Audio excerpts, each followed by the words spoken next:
Hello, ladies and gentlemen. This is Luke Johnson from Noetic, the humanities teaching app. Why don't you go download it for your iPhone and Android devices right now? You can also listen to us on YouTube and gaze at our beautiful faces. And also, you can listen to us on SoundCloud and the podcasting app on your mobile device. Jennifer Avery is back with me today to continue our discussion of Jane Eyre. I believe this is our 16th installment. So I think we're managing to cover about 2 chapters per episode. I think that's our clip. What chapter are we on? What are you going to try to talk to us about today? Okay, we're on chapter 32, and I'm going to try to get through 33 because 33 is where a lot of stuff happens here. In chapter 32, Jane has been teaching at the Morton School for a time, helping out St. John Rivers and all of that. And she, first of all, she kind of talks about how she's beginning to find some satisfaction in her work, where she was a little bit listless because she was afraid that all of these country girls were going to be kind of dull and dim-witted. And then here she talks about how some of them ended up kind of woke up under her teaching and became sharp-witted girls enough, she says. And she talks about how did she wake them up? This is a question. It's a question that I think about a lot. What it means to be awake and how you awaken people. I think a lot of what we're doing here is waking people up. Do we know anything about her methodology and what that meant to her? Well, I don't think so much it's about her methodology so much as it is about the fact that these girls who would have been at this school had never known any sort of education at all whatsoever in their entire lives. They were farmers' daughters and tradesmen's daughters or factory workers' daughters, and most of them didn't even know how to read. And as far as awakening, I think as soon as you tell a child or a person that there's all this stuff that they can know about, there's all these things that they had never heard of that they can now hear about, that will wake them up. It's just that first idea that I can read something and be transported somewhere else. I can read something and learn something about the past or what have you. I think it's just the exposure to information, the exposure to learning that wakes them up. But it also, in Jane's case, Jane has talked before about how hard her own schooling was. Like, she had some really strict teachers, but she also had some very kind teachers who were understanding, who didn't expect absolute brilliance right away, who actually took the time to make sure that the kids were learning something. And I think that's what makes the difference with these sorts of folks who had never had any kind of education before. As long as you can be patient with those students and slowly expose them to all this new information and do it gently and kindly, then that makes all the difference. And so I think that's really what wakes them up, is just that gentle exposure to knowledge that Jane gives them. Cool. So that's just my take on it. But she goes on about this, and she says that I had among my scholars several farmers' daughters, young women grown almost. These could already read, write, and sew, and to them I taught the elements of grammar, geography, history, and the finer kinds of needlework. I found estimable characters among them, characters desirous of information and disposed for improvement, with whom I passed many a pleasant evening hour in their own homes. So she makes a good enough impression on these folks that they start inviting her to have dinner with them. And she says, their parents, them, the farmer and his wife, loaded me with attentions. There was an enjoyment in accepting their simple kindness and in repaying it by a consideration, a scrupulous regard to their feelings. And that's what I'm talking about here, to which they were not perhaps at all times accustomed, and which both charmed and benefited them, because while it elevated them in their own eyes, it made them emulous to merit the deferential treatment they receive. So she's kind to them, and so they're kind to her, and they feel more important because she's kind to them. And that and because of that, they want to be more genteel. You see what I'm saying? And that's kind of what I'm talking about here. Is like she's being repaying it with a scrupulous regard to their feelings, and that's where the awakening occurs, I think. But in any case, so she goes on about this, and she's feeling a little bit better. She says she felt she had become a favorite in the neighborhood, and so she's seeing people more often, people in the area. And Rosamond Oliver comes in and visits with her sometimes, and also and coincidentally, she generally came at the hour when Mr. Rivers was engaged in giving his daily catechizing lesson. So Mr. and give them a little bit of spiritual education. But Miss Oliver would just happen to show up at about the same time, and so we get more of a hint that Rosamond Oliver likes St. John, and St. John likes Rosamond Oliver.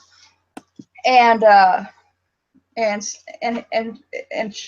Jane says of that, of Miss Oliver, of course she knew her power. Indeed, he did not, because he could not conceal it from her.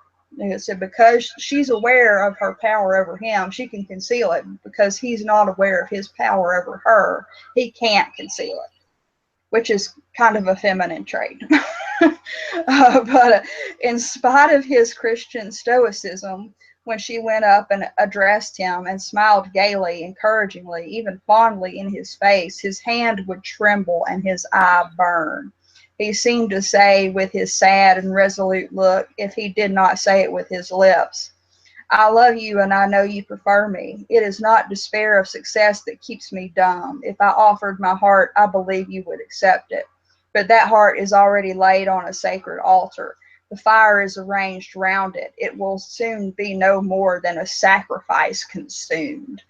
So this is kind of how Jane feels about this whole thing, is that he feels like he's sacrificing his heart in order to be the missionary that he wants to be and to achieve all this greatness that he wants to achieve. And in Jane's opinion, that seems kind of foolish, maybe. And she goes on about how Miss Oliver would kind of pout when he wouldn't give her the attention, and Miss Oliver came to see her a whole lot, and she says, and you know, and they come to like each other, and so Jane kind of feels, you know, she kind of feels like maybe she should be a mediator between Rosamond Oliver and St. John, because she can see all this going down, but neither one of them is doing anything about it. And so one day St. John comes in, and actually there's this quick scene where she goes to Mr. Oliver's estate for dinner one night, and we get more of Rosamond kind of gushing over St. John and how good of a person he is and how much she likes him and how, you know, what good deeds he does and all of this stuff. And after this, St. John comes in, and they have a school holiday, and oh, actually, that's right. while she's at the river at the Oliver estate, Rosamond and Mr. Oliver say, "Oh, well, why don't you do a portrait of Rosamond? I hear you're a good artist." And she said, "Okay, I'll do a portrait." And so she's doing her portrait when St. John comes in on a school holiday, and St. John sees it, and when he comes in, and you can see, and he gives her a book that she can read during the holiday. And they kind of talk a little bit, and he notices the portrait, and Jane kind of baits him about it. She's like, "Well, is this portrait like?" She asks him. Like whom? I did not observe it closely," which is a total lie. He, of course, knew it was Rosamond Oliver. "You did, Mr. Rivers." He almost started at my sudden and strange abruptness. He looked at me astonished. "Oh, that is nothing yet," I muttered within. "I don't mean to be baffled by a little stiffness on your part. I'm prepared to go to considerable lengths." So Jane is prepared to let him have it about this. I continued, "You observed it closely and distinctly, but I have no objection to your looking at it again." And I rose and placed it in his hand. "A well-executed picture," he said, "very soft, clear coloring, very graceful and correct drawing." Yes, I know all that, but what of the resemblance? Who is it like?" Mastering some hesitation, he answered, "Miss Oliver, I presume." And so Jane's teasing him, and she finally gets him to say, "Oh, well, I know it's Miss Oliver." "Of course, and now, sir, to reward you for the accurate guess, I will promise to paint you a careful and faithful duplicate of this very picture, provided you admit that the gift would be acceptable to you. I don't wish to throw away my time and trouble on an offering you would deem worthless." He continued to gaze at the picture. The longer he looked, the firmer he held it, the more he seemed to covet it. "It is like," he murmured, "the eye is well managed, the color, light, expression are perfect. It smiles. Would it comfort or would it wound you to have a similar painting? Tell me that. When you are at Madagascar or at the Cape or in India, would it be a consolation to have that memento in your possession?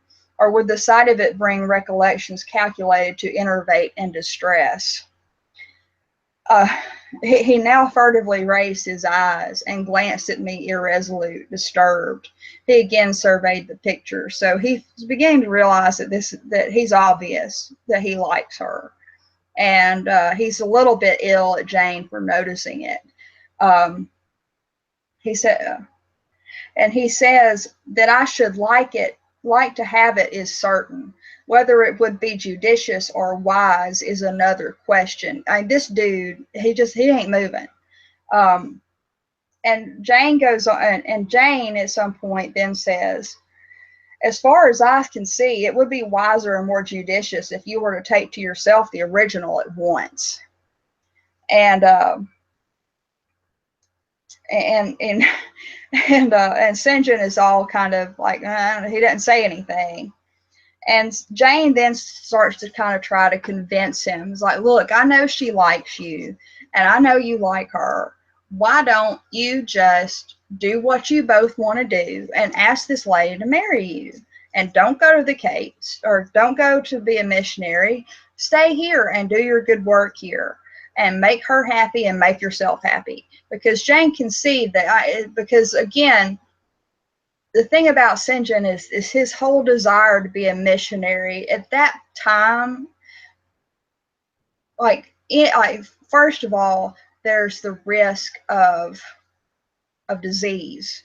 In many of the places where English missionaries were sent, many of them would get sick within a week of landing and die. And so it was seen as a very dangerous thing to do. And not only disease, but a lot of the natives of these places, like Jamaica or Madagascar, still had indigenous tribes, and those tribes were always at war. Those tribes could be violent, and all of these people were seen as savages, whether they were or not. They were seen as savages, and so being a missionary was an extremely dangerous line of work during that time. It still is. It still is. It still is. Like Doctors Without Borders, for instance. Like, well, I remember. So I've been trying to get my head around this a little bit. I mean, and we may have talked about this in another episode that we did. But you and I probably both remember how there were a lot of doctors that they brought that went into the Ebola outbreak, and they brought back to the CDC in Atlanta. Yeah. And well, oh no, now I have to think about this. But I always thought when you got Ebola, you died. Yeah. Yeah. Oh, that's pretty much the way it is. I think one person. Well, they brought those missionaries back, and I have to look at it, but I remember there was a fairly young doctor that had a guy in his 30s, and they were able to save him. Yeah. They didn't die. Yeah, I did hear that too. Yeah. Yeah, raises some interesting questions, but that's for another day. Yeah. What I'm interested in here is the psychology, because I remember when that went down. I don't know how long ago was that? 3 or 4 years ago. Yeah. I remember thinking about it at the time, and I was like, what person in their right mind would go to a place that has Ebola breaking out and try to save people? This disease will eat you alive. Like, what? Like, what's the point in it? It's totally irrational. And now I kind of get it. Yeah. As someone who is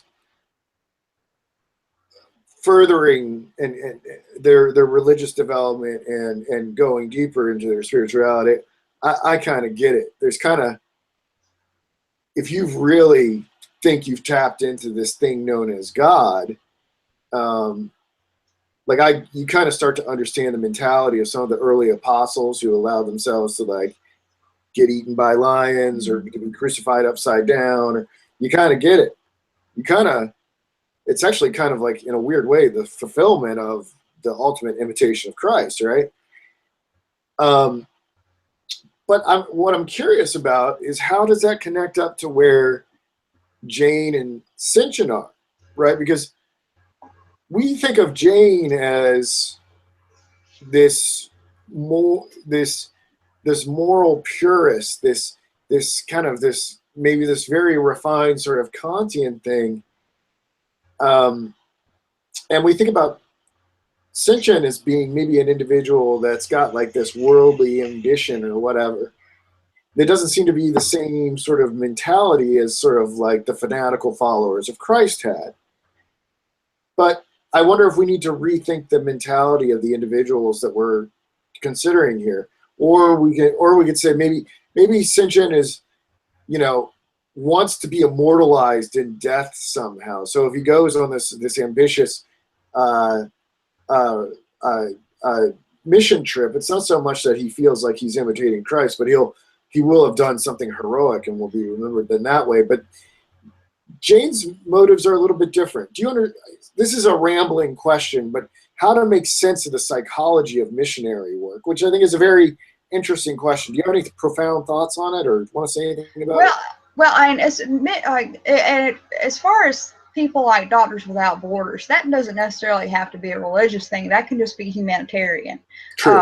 And I think that those people do that in the interest of really helping people out who don't have any. But as far as Sinchen is concerned, like I said, I think that like you said, it's more about being maybe even martyred. He's like just the glory of being, in some way sacrificing something, and I think it's like a soldier, a hero complex or something, is what Sinchen has here, and like I've said, I think it is in the interest of religious reasons, of being closer to Christ, being closer to God, but there's also this more. I think that is trumped by his ambition. Yes. And James sees that.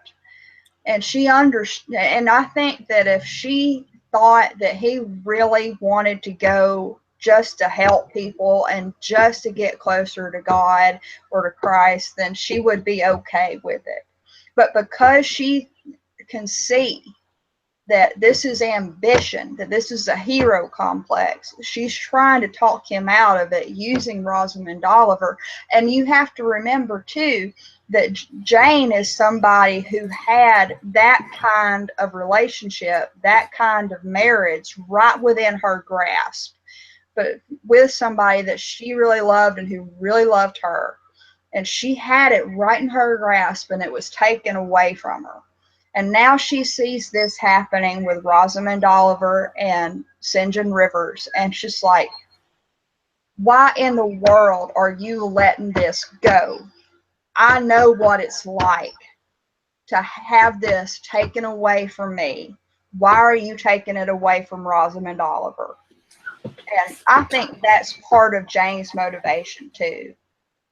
Is how could you leave this alone? How could you turn your back on this for your ambition? And I think that's the crux of this conversation that she has with St. John. Is like, why are you wanting to do this? Why don't you go ahead and marry Rosamund Oliver? Stay here, do your good work here, and and experience, and you can be ambitious here too. It's just, be ambitious with her, that sort of thing. And so I think that's kind of where this conversation, why she feels like she has to say something to him. um so but in any case, it's funny. She talks about how she can tell that she likes you and she would accept you, and her dad likes you and he would have no problem with it. So why aren't you doing anything about it? And St. John kind of goes off course a little bit, and he says, "Well, does she like me?" And and Jane tells him, "Well, of course. I mean, of course she does." And St. John says, "This is so St. John. It totally is. This is hilarious to me, this whole part here. It is very pleasant to hear this," he said. "Very. Go on for another quarter of an hour." And he actually took out his watch and laid it upon the table to measure the time. So St. John is giving himself exactly 15 minutes to hear how much Rosamund Oliver likes him. So here again, there's some ego going on with this dude too. It's ambition and ego, I think, are big factors in his personality. Um, and, and Jane is just like, really? I can't imagine somebody doing this to me. I'd be like, are you serious, dude? But Jane says, "But where is the use of going on?" I asked, "when you are probably preparing some iron blow of contradiction or forging a fresh chain to fetter your heart. So why should you indulge in this? Because you're only going to, you're only going to, you're only going to lock it down on me later." And and St. John says, "Don't imagine such hard things. Fancy me yielding and melting as I am doing. Human love light rising like a freshly opened fountain in my mind and overflowing with sweet inundation all the field I have so carefully and with such labor prepared, so assiduously sown with the seeds of good intentions or of self-denying plans, and now it is deluged with the nectarous flood, the young germs swamped, delicious poison cankering them. Now I see myself stretched on an ottoman in the drawing room at Vale Hall, at my bride Rosamund Oliver's feet. She is talking to me with her sweet voice, gazing down on me with those eyes your skillful hand has copied so well, smiling at me with these coral lips. She is mine, I am hers. This present life and passing world suffice to me. Hush, say nothing. My heart is full of delight. My senses are entranced. Let the time I marked pass in peace. I humored him. The watch ticked on. He breathed fast and low. I stood silent. Amid this hush, the porter sped. He replaced the watch, laid the picture down, rose, and stood on the hearth. Now, said he, that little space was given to delirium and delusion. I rested my temples on the breast of temptation and put my neck voluntarily under her yoke of flowers. I tasted her cup. The pillow is burning. There is an asp in the garland. The wine has a bitter taste. Her promises are hollow. Her offers false. I see and know all this. And so basically he's like, I'm giving into this fantasy for exactly 15 minutes. And now let me enjoy it. And Jane does. And he wakes up and he's just like, okay, well, now I'm telling myself that all of this sweetness, all of this goodness, all this whole fantasy is going to be somehow tainted. And so now I'm over it. Yeah. and he goes on. It is strange, pursued he, that while I love Rosamond Oliver so wildly, and with all the intensity indeed of a first passion, the object of which is exquisitely beautiful, graceful, and fascinating, I experience at the same time a calm, unwarped consciousness that she would not make me a good wife, that she is not the partner suited to me, that I should discover this within a year after marriage, and that to 12 months' rapture would succeed a lifetime of regret. This I know. Strange indeed, I could not help ejaculating. While something in me, he went on, is acutely sensible to her charm, something else is as deeply impressed with her defects. They are such that she could sympathize in nothing I aspired to, cooperate in nothing I undertook. Rosamond a sufferer, a laborer, a female apostle. Rosamond a missionary's wife. No. But you need not be a missionary. You might relinquish that scheme. Relinquish what? My vocation, my great work, my foundation laid on earth for a mansion in heaven, my hopes of being numbered in the band who have merged all ambitions in the glorious one of bettering their race, of carrying knowledge into the realms of ignorance, of substituting peace for war, freedom for bondage, religion for superstition, the hope of heaven for the fear of hell. Must I relinquish that? It is dearer than the blood in my veins. It is what I have to look forward to and to live for. And so basically, St. John is saying, no matter what, I'm going to be a missionary. And so I can't, she's not going to be right for me because she's not a worker. She's not a laborer. She's not going to do what I need her to do when I'm a missionary. And James is like, well, you don't have to do that. And St. John is like, no, I'm going to do this. I'm going to do this. My foundation laid on earth for a mansion in heaven, he says. And it's just, and at some point he says even that the feeling that he has for her is in some way disgusting to him. Like he says, because it is an earthly thing, I have no use for it. And again, what we have here is a little bit of zealotry, something akin to the zealotry of Brocklehurst, the false zealotry, really. And and again, Jane sees all this, and she just can't understand this guy. And but in any case, so basically, and Jane says, well, won't Miss Oliver be disappointed? And St. John's like, oh no, she has plenty of suitors as it is, and she'll end up marrying somebody and completely forget about me, and which is probably true. And then Jane says, you tremble and become flushed whenever Miss Oliver enters the schoolroom. Again, the surprised expression crossed his face. He had not imagined that a woman would dare to speak so to a man. For me, I felt at home in this sort of discourse. I could never rest in communication with strong, discreet, and refined minds, whether male or female, till I had passed the outworks of conventional reserve and crossed the threshold of confidence and won a place by their heart's very hearthstone. So Jane is like, if we're going to really be talking about real stuff here, I'm going to say something. and whether male or female, whether this insults you or not, I'm going to say it. You are original, said he, and not timid. There is something brave in your spirit as well as penetrating in your eye, but allow me to assure you that you partially misinterpret my emotions. You think them more profound and potent than they are. You give me a larger allowance of sympathy than I have just claim to. When I color and when I shake before Miss Oliver, I do not pity myself.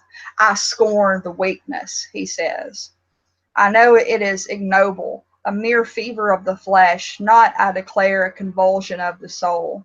That is just as fixed as a rock firm set in the depths of a restless sea. Know me to be what I am, a cold, hard man.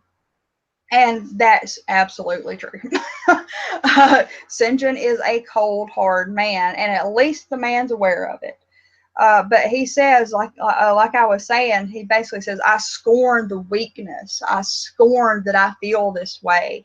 It's a fever of the flesh. It's unworthy of me. That's kind of the attitude that he has. Like, he sees himself as a cut above people who want to marry for love. And again, that's just a little bit too severe for Jane. And here's what's really interesting. A little bit later on, he said, okay, St. John goes on, he says, you have taken my confidence by storm, he continued, and now it is much at your service. I am simply in my original state, stripped of that blood-bleached robe with which Christianity covers human deformity. A cold, hard, ambitious man. Natural affection only, of all the sentiments, has permanent power over me. Reason and not feeling is my guide. Reason seems to be opposite of religion in some ways, because this little bit has always kind of confused me. Reason and not feeling is my guide. My ambition is unlimited. My desire to rise higher, to do more than others, insatiable. I honor endurance, perseverance, industry, talent, because these are the means by which men achieve great ends and mount to lofty eminence. I watch your career with interest because I consider you a specimen of diligent, orderly, energetic woman. Not because I deeply compassionate what you have gone through or what you still suffer. So here, this is interesting to me too. This is like, I think I like to watch you because you're diligent and you're orderly and energetic and you get stuff done, but not because I'm compassionate. Wait a minute. Isn't being a Christian like the embodiment of being a compassionate person? Or am I wrong about that? You know, I see that this is what confuses me so much about St. John. It's just like he talks about being this super pious Christian, but yeah, he is not at all compassionate. How does that happen? You know? Well, I mean, I would direct people to check out the works of Soren Kierkegaard, because he was profoundly preoccupied with this issue. Mm-hmm. Is that what he saw that was going on in Lutheran Copenhagen at that time is that there was a close marriage between Christendom and the culture. Mm-hmm. So he thinks that's a really terrible thing. I think so. The problem is that the earthly values get mixed in with the values of the church. It's hard to know where one begins and the other ends. Yeah. So what St. John has done is that he's got this worldly sense of Christianity. He's got some sort of bastardized version of Christianity, and Kierkegaard would probably refer to such an individual as being culturally Christian. Mm. It's more of a performance to the outer world, and truly this isn't Kierkegaard wasn't really terribly profound in diagnosing this. I mean, if we look back at the Bible, I mean, we would call such individuals Pharisees, Mm-hmm. right? These are the same individuals that would, you know, attract a lot of attention to themselves by praying in public or saying prayers aloud and wanting a lot of eyes on them as they perform sort of religious acts or whatever. So this form of misunderstanding the personal, private inwardness of religion has been around for a long time, and we need people. There's always sort of the need to constantly remind. I mean, we have a big problem with this in America, right? I mean, yeah. Well, they had a big problem with it in England too. Yeah, I mean, there's always this temptation a big temptation that I think we have in America, right, is to view ourselves as some sort of new Jerusalem, or that we are this sort of kingdom of heaven that we're bringing into existence through our enlightened governmental system. This sickness, this admixture of the worldly and the otherworldly can take hold in the individual and the nation state. It's been going on for a while. Yeah. Yeah, and again, that's another comparison between St. John and Brocklehurst too. Is they're both, as Kierkegaard said, a cultural Christian. Yeah. It's like they outwardly are these are pious, Christian people, and they talk about being pious, but there's nothing of that Jesus compassionate, that Jesus like compassion within them. And there's, like I said, there again, you cannot talk about St. John without talking about Brocklehurst as well. I want to give him a little bit of credit because he has taken Jane in. So he does have. This is not a completely dispassionate. Is that the word? Or I'm trying to think about what the opposite of a compassionate person would be. This is not a person that is devoid of compassion. I think there's got to be some dimension of him that is passion, obviously, or he wouldn't have helped Jane out in her moment of need. And I'm sure there's got to be. I mean, people are, this. I mean, I'm not telling you anything you don't know, that he's a complex character. Yeah. Just that deep down, he probably does have some compassion. Deep down, he probably does have compassion for the people that he wants to evangelize to and do missionary work for. It's just that this ambition flares up and tends to dominate that little flickering of goodness that's still in him. Exactly. Yeah, and I agree with that because St. John's definitely a better Christian than Brocklehurst was. Because Brocklehurst took in all of these orphan girls, but number one, somebody had to pay them for it, and number two, he taught them in such a way that kept them down, that kept them low. Well, and he very well may have been so neglectful that he could have. How many girls died as the result of the? Oh, time. I don't know if there's maybe 12 or more. I can't remember how many. So Brocklehurst is a very smart man, smart enough to know that if those conditions were substandard at the home, those deaths are on him. Exactly. So, I don't think we're given. I don't think we're given a lot of evidence that Brocklehurst is a real Christian at all. Yeah. At least I think with St. John that we have some evidence to think that there's something good in him that can still be cultivated. I think there might be evidence that there's something, perhaps evil in Brocklehurst, even though he parades around as a Christian. And we see that, right? This can exist. Like there's a lot of evil in places that you wouldn't expect to see evil. I was raised Southern Baptist. Well, I don't want to indict all Southern Baptists, but I don't either. Right, there have been priests and preachers and men, quote unquote, men of God that have exploited their position, especially, and it seems especially problematic in relation to children. Yeah. And I don't need to go into any of the details. Everybody's read the headlines, so whatever. I don't need to go into that. So all I'm trying to say here is that it is possible for someone to completely outwardly to identify as Christian and be just soaked in evil. Exactly. Yeah, and I've seen that too. I've seen I was raised Southern Baptist, and unfortunately that's a very sad, very upsetting byproduct of being of Southern Baptists, because of the outward appearance is so important.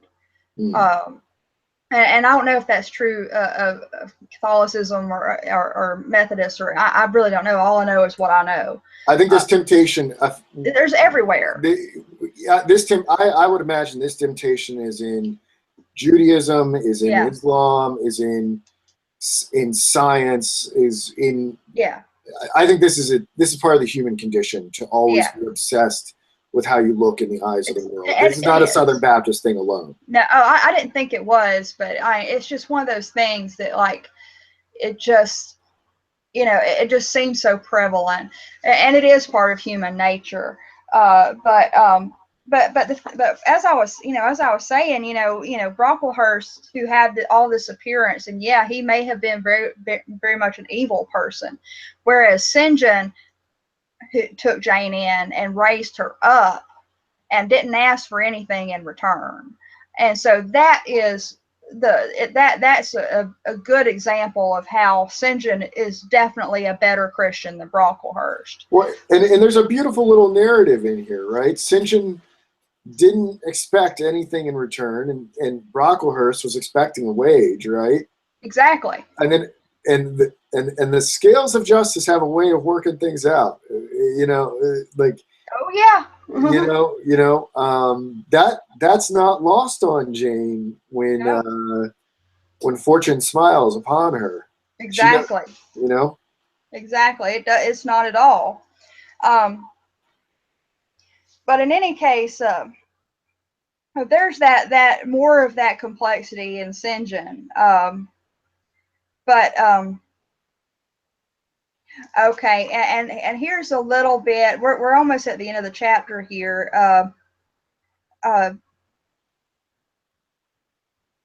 St. John goes on preaching a little bit, and then there's this little bit. He drew over the picture the sheet of thin paper on which I was accustomed to rest my hand in painting, to prevent the cardboard from being sullied. What he suddenly saw on this blank paper, it was impossible for me to tell, but something had caught his eye. He took it up with a snatch. He looked at the edge, then shot a glance at me, inexpressibly peculiar and quite incomprehensible. A glance that seemed to take and make note of every point in my shape, face, and dress, for it traversed all, quick, keen as lightning. His lips parted, as if to speak, but he checked the coming sentence, whatever it was.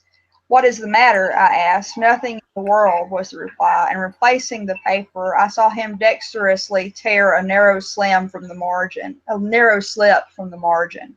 It disappeared in his glove, and with one hasty nod and good afternoon, he vanished. So he catches a glimpse of something on the paper that she put over her painting to keep her hand from smudging it. And he rips it off. And we find out in the next chapter what it was. So you wanted to go till 6? Yeah, keep going for a little bit. We got a little time.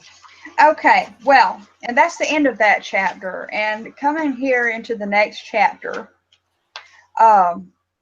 St. John, it's the next day.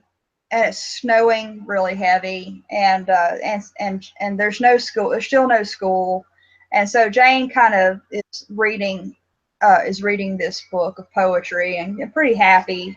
She's really enjoying this book, and then all of a sudden, St. John knocks on the door, and this is weird because it's snowing really hard. And St. John even says, one drift took me up to the waist. Happily, the snow is quite soft yet. So, I mean, it's snowing so hard that it's up to St. John's waist, and he's a tall dude. So, Jane's not expecting anybody. But here St. John is. And, and, and Jane asks him, well, why are you come? Um, and, and he kind of sits there for a minute.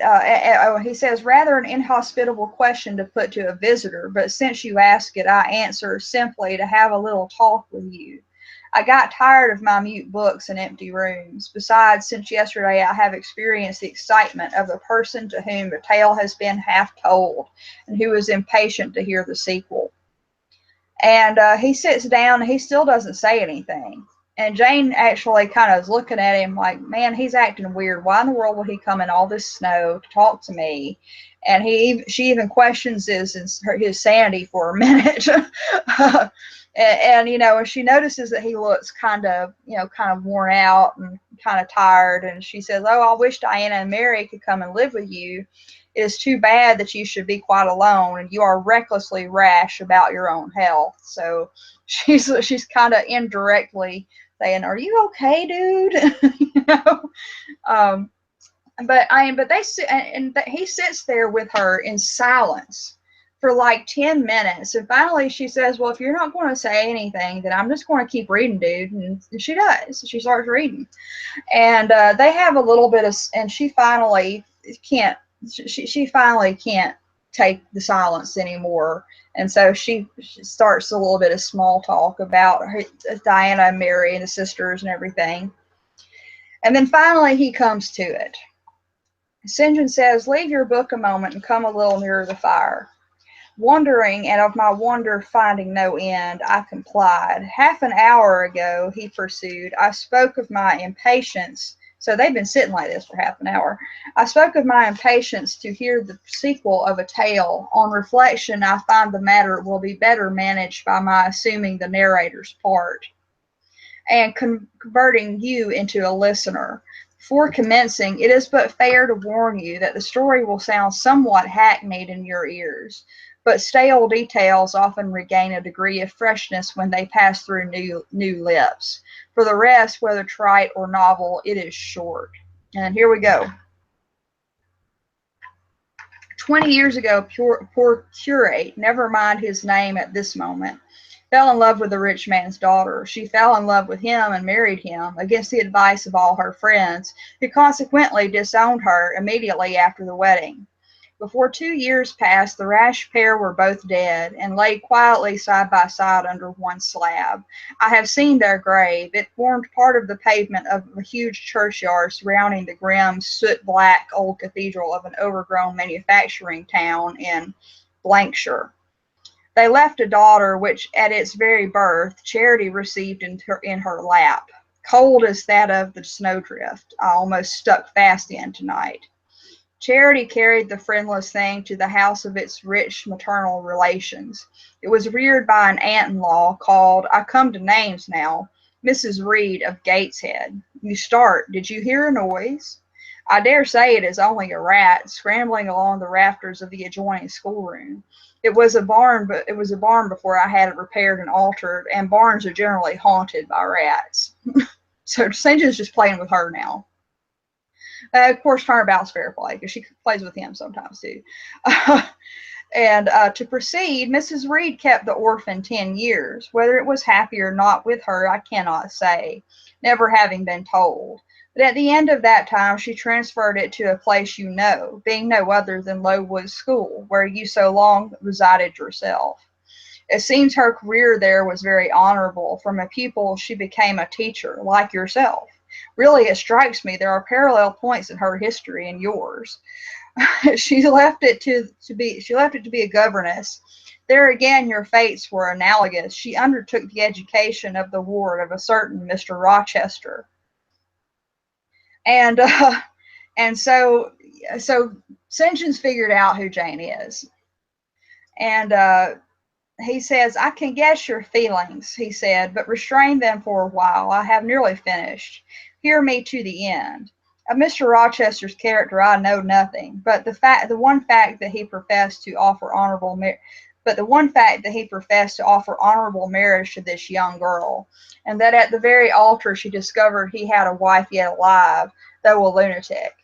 What his subsequent conduct and proposals were is a matter of pure conjecture. But when an event transpired which rendered inquiry after the governess necessary, it was discovered she was gone. No one could tell when, where, or how. She had left Thornfield Hall in the night. Every research after her course had been vain. The country had been scoured far and wide. No vestige of information could be gathered respecting her. Yet that she should be found has become a matter of serious urgency. Advertisements have been put in all the papers. I myself have received a letter from one Mr. Briggs, a solicitor, communicating the details I have just imparted. Is it not an odd tale? And Jane doesn't care. You know, she doesn't care about anything except, well, what can you tell me about Mr. Rochester? What did Mr. Briggs say about Mr. Rochester? That's all she asks. And of course, St. John is not satisfactory in his response. He says, Mr. Briggs doesn't say anything about him. He says that his correspondent was Alice Fairfax, who was Mrs. Fairfax.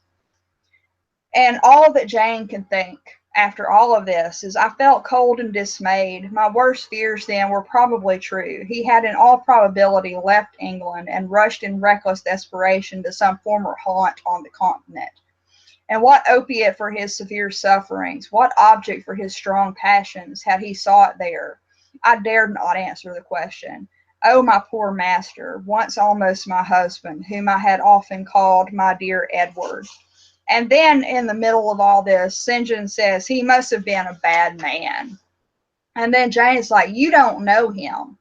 Don't pronounce an opinion upon him, I said with warmth. So she's like, don't be bad-mouthing Rochester. and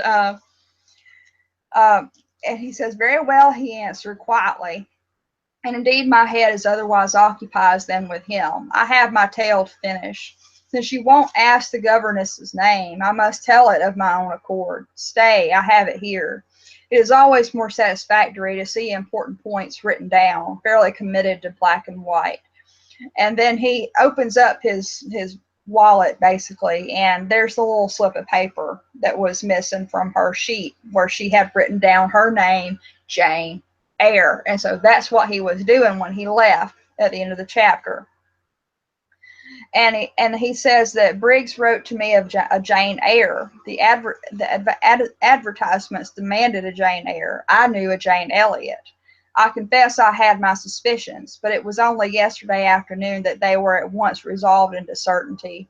You own the name and renounce the alias? Yes, but where is Mr. Briggs? He perhaps knows more of Mr. Rochester than you do. And so all she could think about is Mr. Rochester. What do we know about him? Briggs is in London. I should doubt his knowing anything at all about Mr. Rochester. It is not in Mr. Rochester he is interested. Meantime, you forget essential points in pursuing trifles. You do not inquire why Mr. Briggs sought after you, what he wanted with you. Well, what did he want then?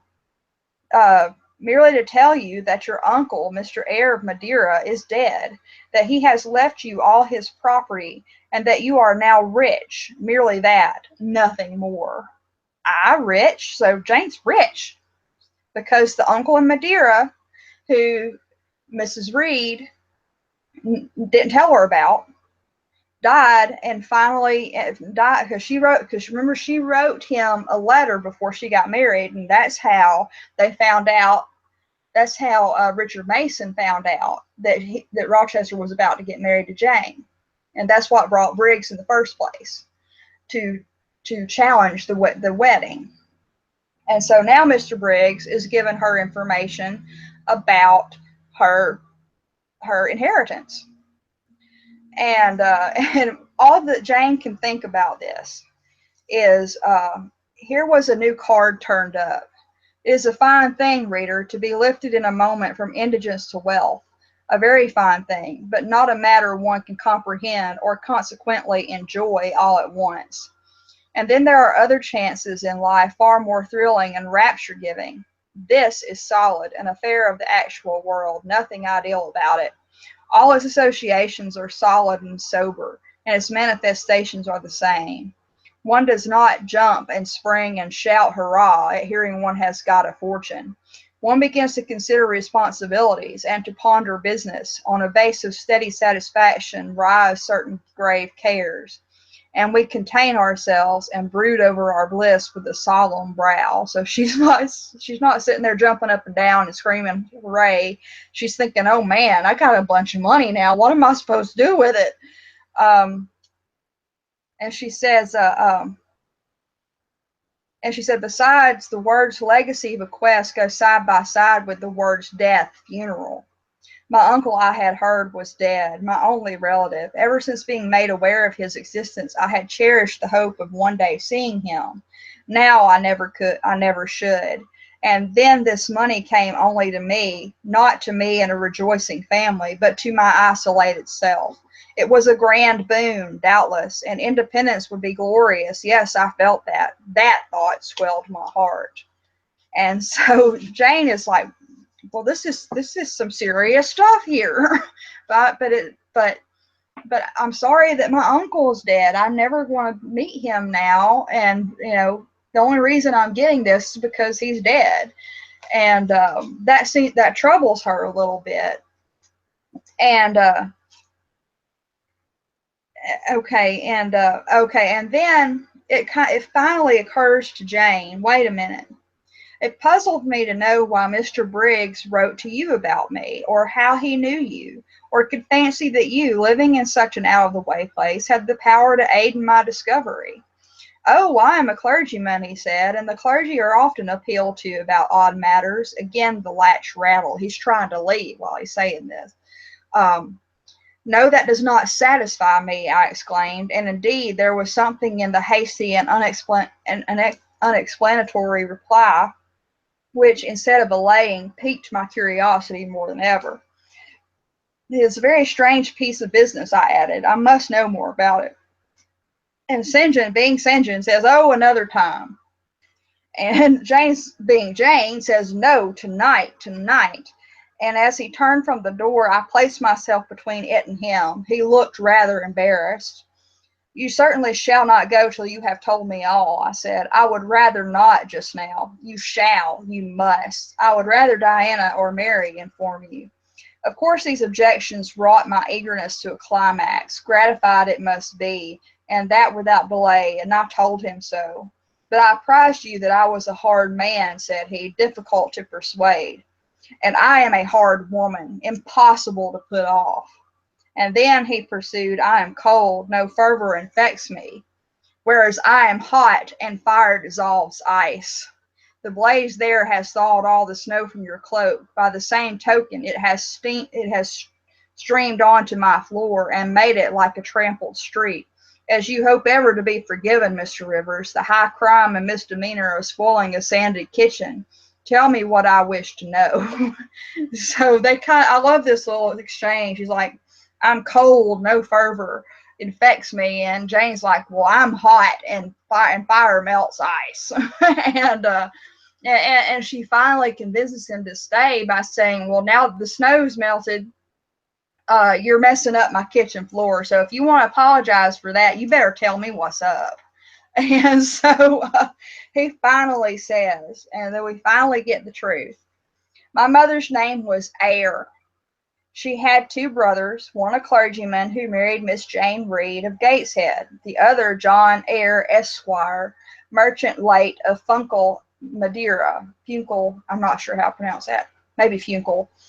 Mr. Briggs, being Mr. Eyre's solicitor, wrote to us last August to inform us of our uncle's death, and to say that he had left his property to his brother, the clergyman's orphan daughter, overlooking us in consequence of a quarrel never forgiven between him and my father. He wrote again a few weeks since to intimate that the heiress was lost, and asking if we knew anything of her. A name casually written on a slip of paper has enabled me to find her out. You know the rest. Again he was going, but I set my back against the door. And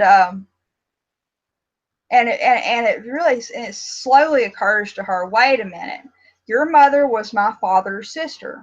Yes. My aunt, consequently, he bowed. My Uncle John was your Uncle John. You, Diana, and Mary are his sister's children, as I am his brother's child, undeniably.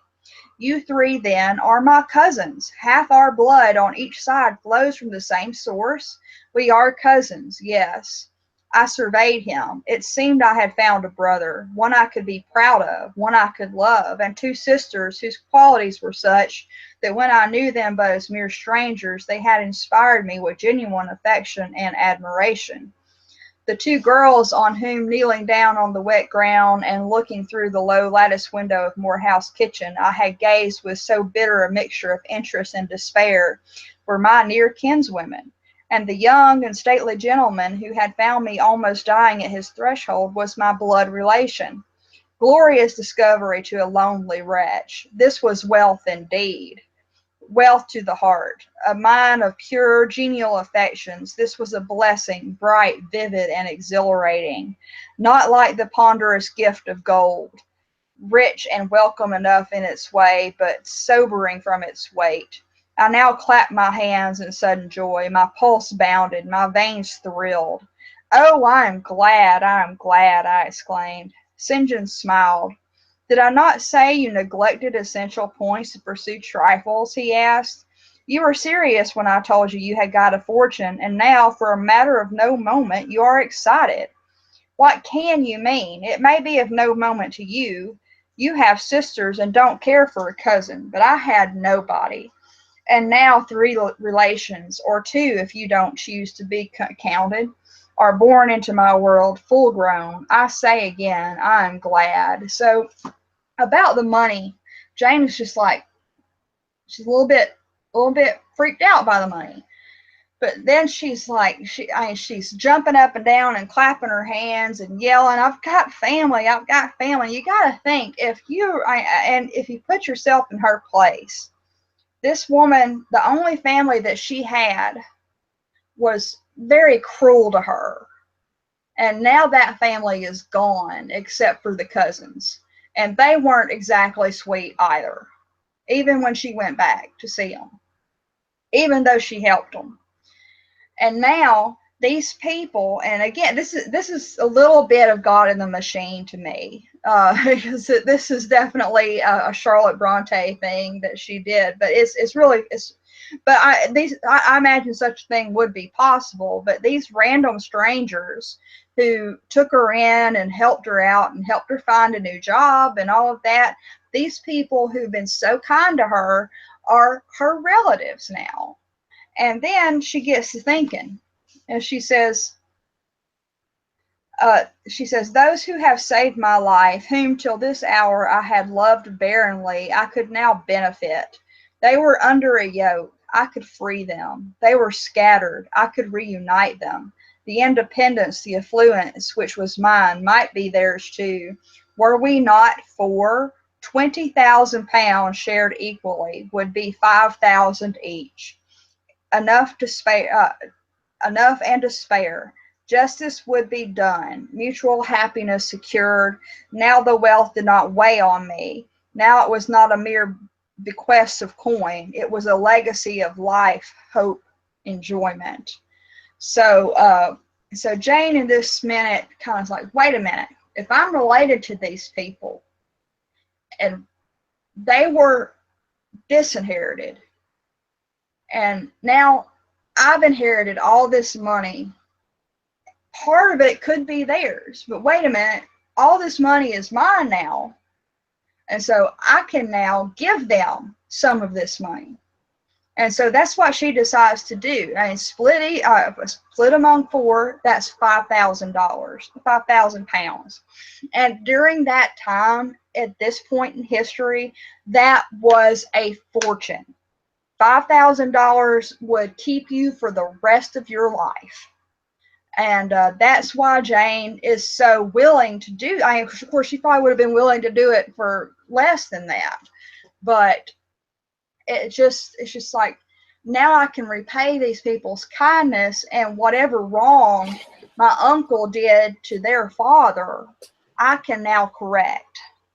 And so that's what she decides to do. And she tells St. John, like, okay, write to Diana and Mary tomorrow, I said, and tell them to come home directly. Diana said they would both consider themselves rich with £1,000, so with 5,000 they will do very well. And St. John, being St. John, it's just like, well, wait a minute, let me get you a glass of water. You're clearly not thinking straight. You're being weird now. And he's trying to kind of, talk her down a little bit, thinking that she's somehow lost her mind, which, that happens. A woman in that day and age, anytime that she would say something unusual, the man would always think there was something wrong with her. But in any case, and she and St. John go back and forth a little bit, and she's like, I'm not crazy. I'm fine. I know what I'm doing. I'm giving you part of my money. Deal with it. And she said, I have intimated my view of the case. I'm incapable of taking any other.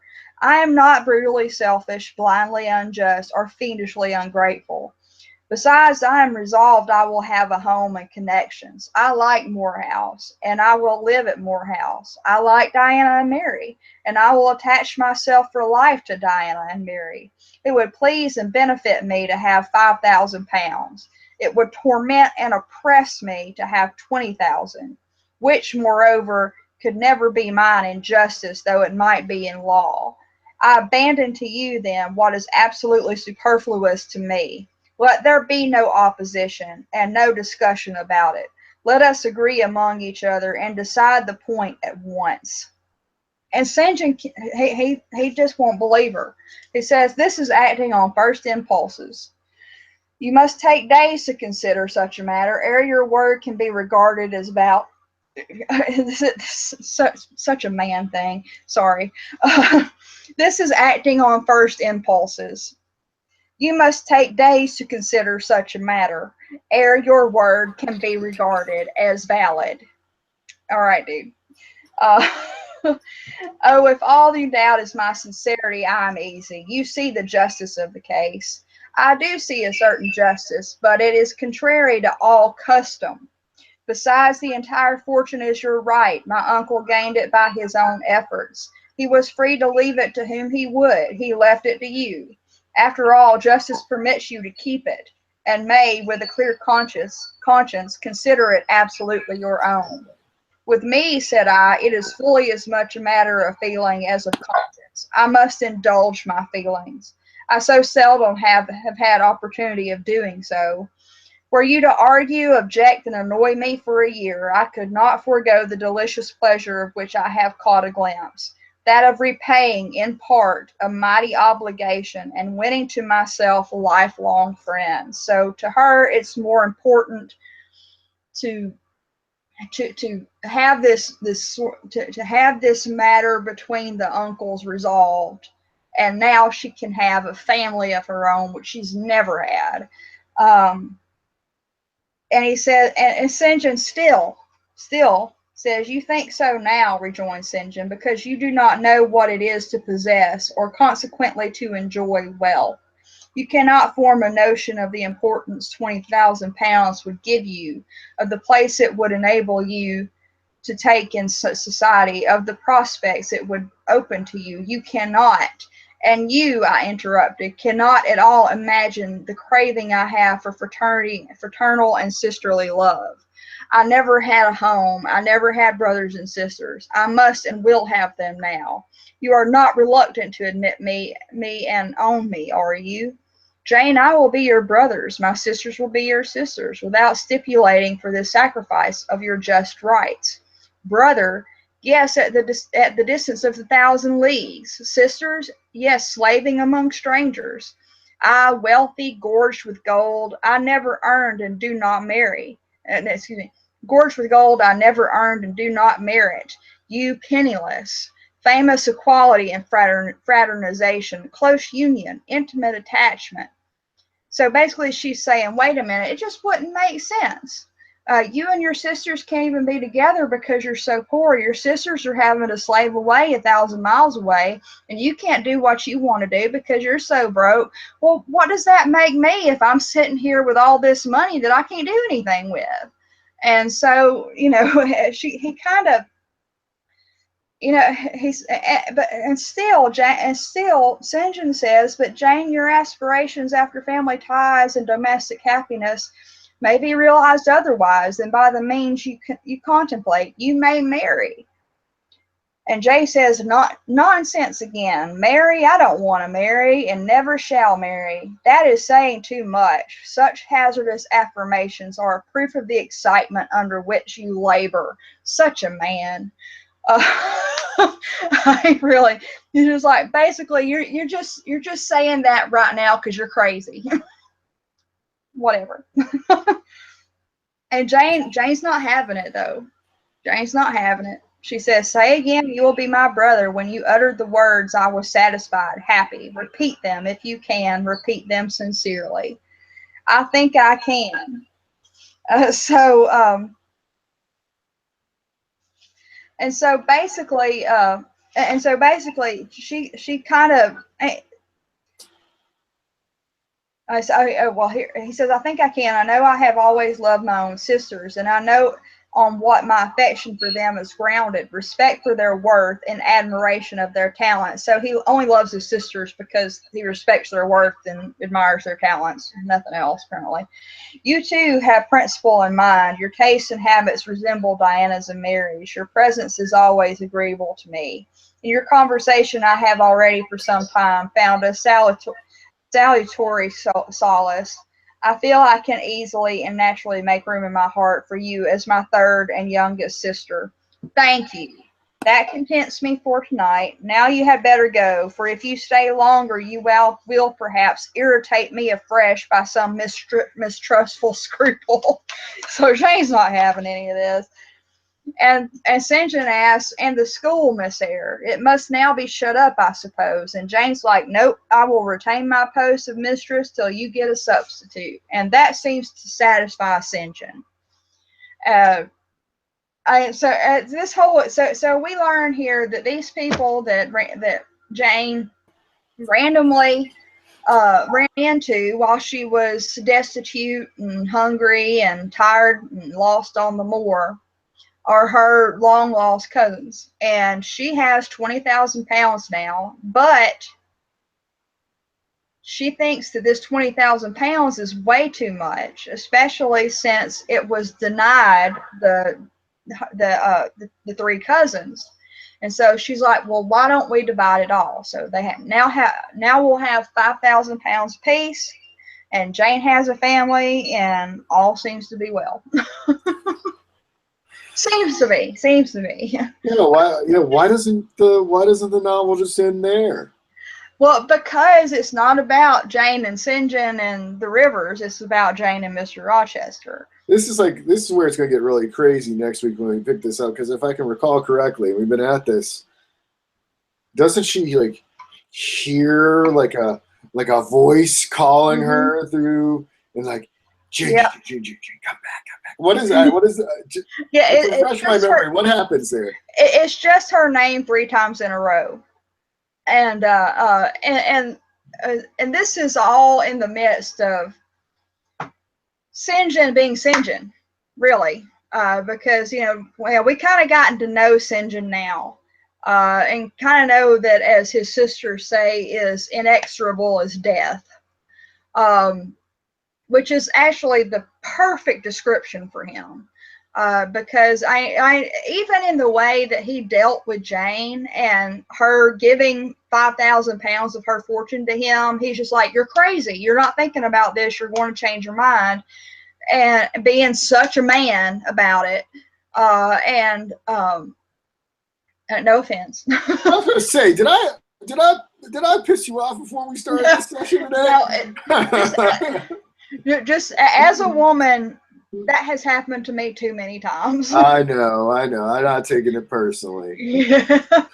But in any case, even when she's trying to be nice to him, trying to be super nice to him in this case, he's trying to direct how she does it. He's trying to direct her in some way, and of course that irritates the fool out of Jane, because Jane is a much more independent soul than probably most of the women that St. John has dealt with.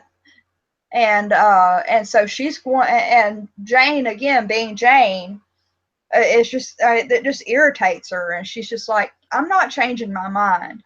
You just go on and write your sisters, and I'll show you. And she does. Is at the very end of the chapter, it's just a little paragraph saying that she talked to a lawyer, and Mr. Oliver helped them out with it, and by the end, they all had 5,000 pounds apiece. So Right on, right on. yeah. All right. Well, it's gonna get weird next time. Mm-hmm. All right. It's gonna get real weird next time. Yeah, anyway. we're gonna have to talk about this telepathy between her and Rochester. Yeah, but first there's the weirdness with St. John, and to me that is some serious weirdness. We're gonna have to jog my memory about that. Yeah, well, St. John comes along, and he's about to go, and do his missionary work, but he decides he wants Jane to come with him, marry him, and come with him. Right.